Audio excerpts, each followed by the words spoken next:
Greetings, ladies and gentlemen, and welcome back to Hyperdimension Neptunia Rebirth 3. This is the party that we are starting out with today, and now let us do some quests, which is what I said I was going to do. First, Cold Boy and Cold Girl, so I can find these guys at the Rudd Arms Sewers North and South. Okay? Now, where is the Rudd Arms North and South? Good question. Let me check the Planetoon. Not here. Most likely, it's in last station. Yes, they are. There's an event here. Okay, time to kill a bunch of cold boys and cold girls. See what happens. Oh, event. Oops.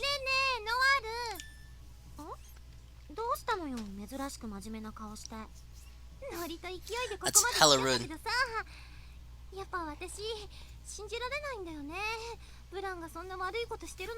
Yeah, I do like how Neptune has beliefs in her hyperdimension counterparts, so much so that she thinks it affects the ultra dimension versions of these characters.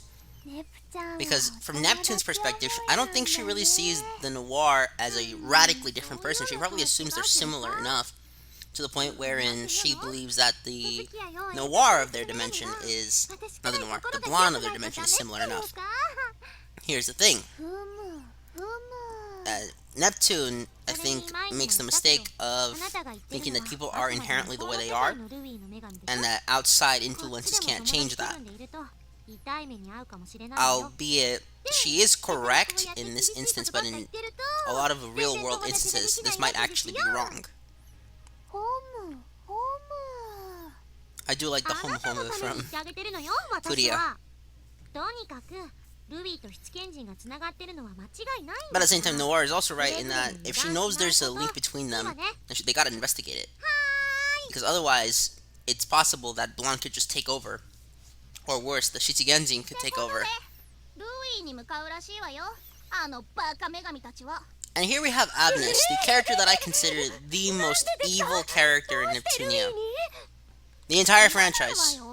Worse than R4.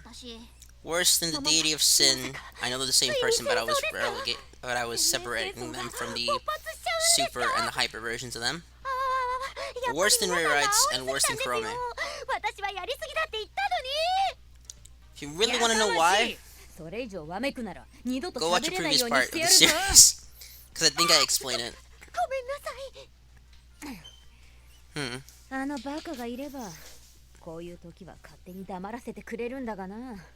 The gigantic idiot.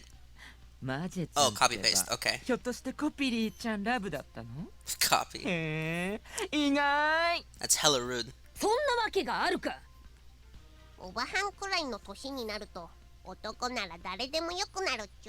Well, I mean, piracy is as old as time, so Maruchu's not exactly wrong there. Look, not to be offensive, but I don't think anyone out here is saying, as their first pick to get married, they want to get married to a 60-year-old. And this goes for men or women.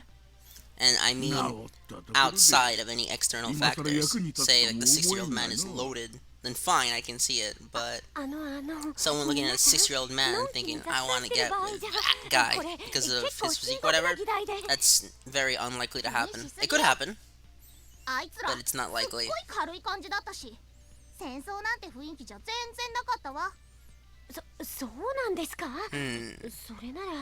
I do think that Ray Wright's worrying about a war occurring is a legitimate war because, because at the end of the day, they have control, but if the CPUs are at war, then it's possible that Shichigenjin get found out even faster. We know this is Mr. Bad. I don't know why they still try to hide it. If these scenes were completely unvoiced, I would get it. But we've seen this guy.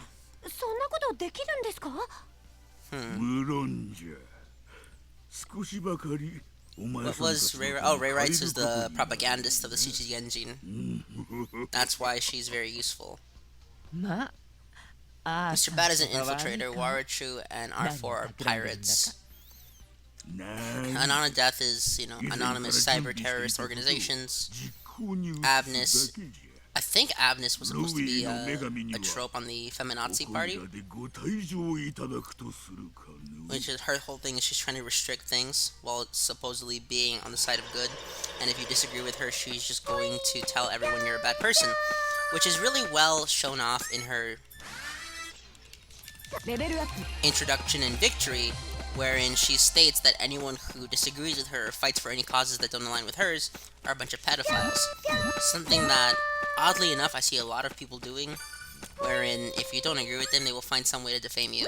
The current issue I have with this game, though, is that it's really easy. Now, I get it, I'm playing with the DLC, so the story mode campaign is a lot easier than it should be.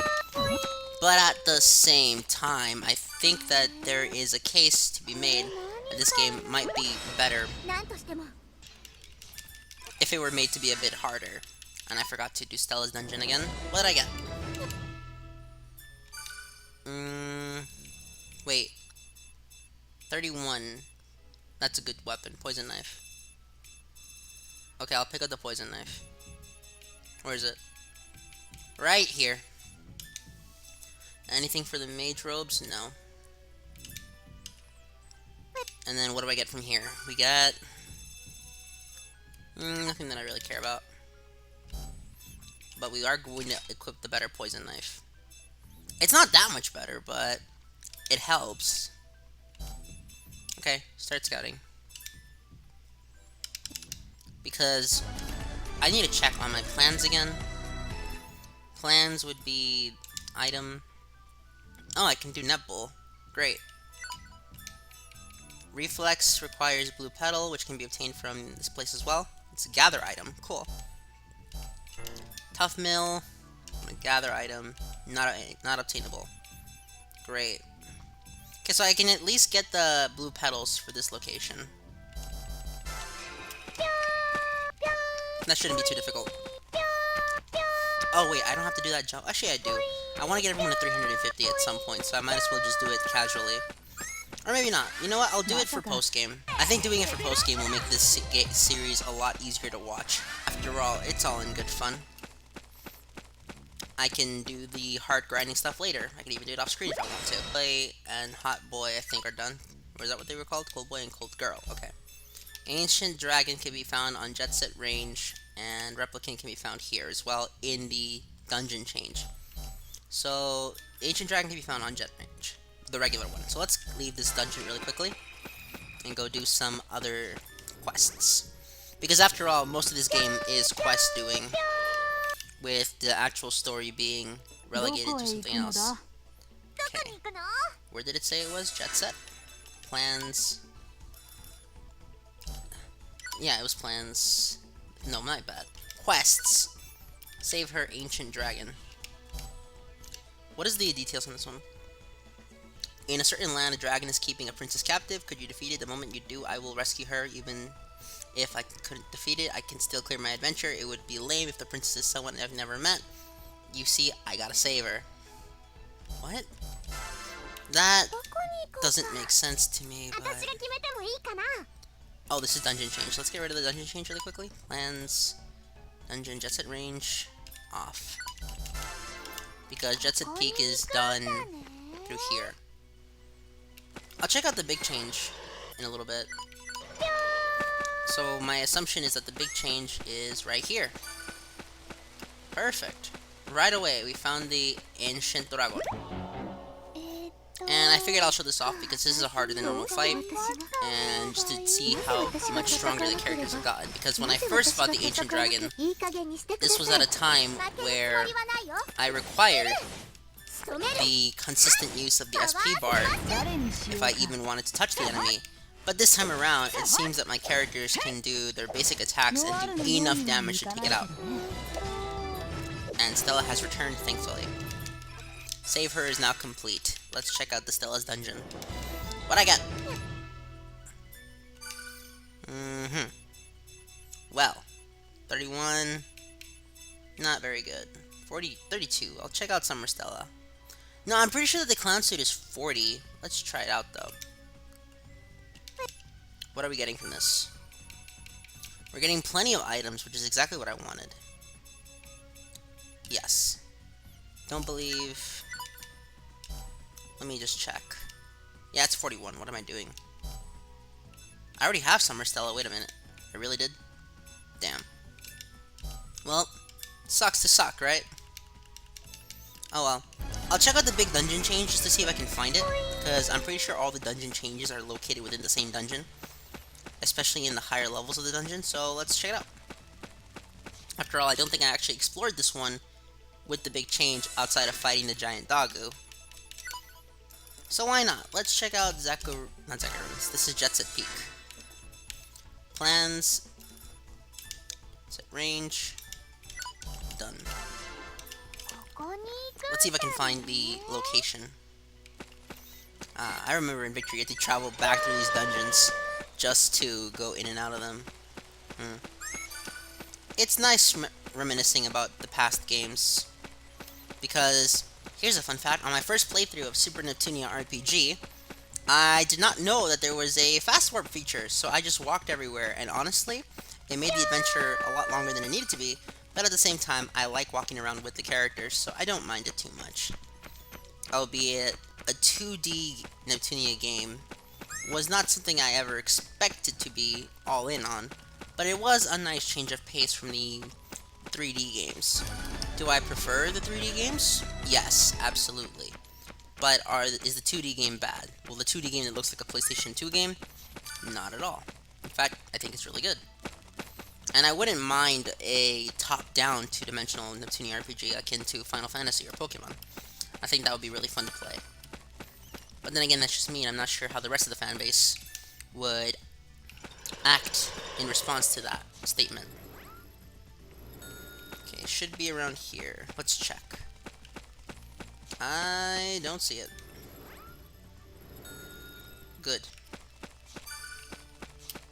That just takes me back, but first we gotta do the experimentation. Good. It's really easy to forget how much damage your characters do when you go back to an early area of the game. And I mean, go back to a really early area. The damage output at this point is crazy. Okay, Stamina Bangle. That's a good item. Not a great item, but a good one. Let's see if I can find more items, though. So this game doesn't have the inspection feature, I noticed. Is that exclusive to the console games? I don't actually remember. Or is the inspection feature also in the Rebirth 1 games? Because I don't actually remember. And as we're back in Planet Toon. That's not what I needed to do exactly, was it? Quest. Replicant. How do I do Replicant? I can find that in the dungeon change for Root Arms Sewer. Which doesn't mean too much, but it means that I can go back to last station and then check out Stella again. Wow, perfect timing. Absolutely perfect timing. Moon armor. Nothing. I wonder how many locations there will be for Stella's dungeon. I hope it's going to be a lot. Don't believe. Send again.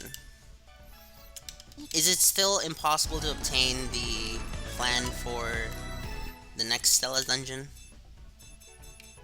Yeah, Couple Kitty Claws. I still don't know where to get the Couple Kitty Claws. And if I recall correctly, you need the Couple Kitty Claws to get another Couple Kitty Claws. You need all the Stella's dungeon. If not all of them, then you need a lot of them to get into the final area of the game. Because if I recall correctly, you need to do some of the optional dungeons, and you can't get some of those optional dungeons without later areas of Stella's dungeon. But then again, I could be misremembering. I don't really go back to replay Rebirth 3, I go back to watch Rebirth 3. Huge difference. Very huge difference. Oh, there is an ancient dragon here. We do plenty of damage in this game. That's something that I do like. I like how much damage you can do in this game. It makes the characters seem a lot stronger than they really are. Mind you, I don't actually know how strong the Neptunia cast is, because there is very little in terms of ability to scale them to real-world locations. Okay. After all, outside of, I think it's Japan, don't seem to exist in the world of the Neptunia series. Good. Is Stella's dungeon done? Almost.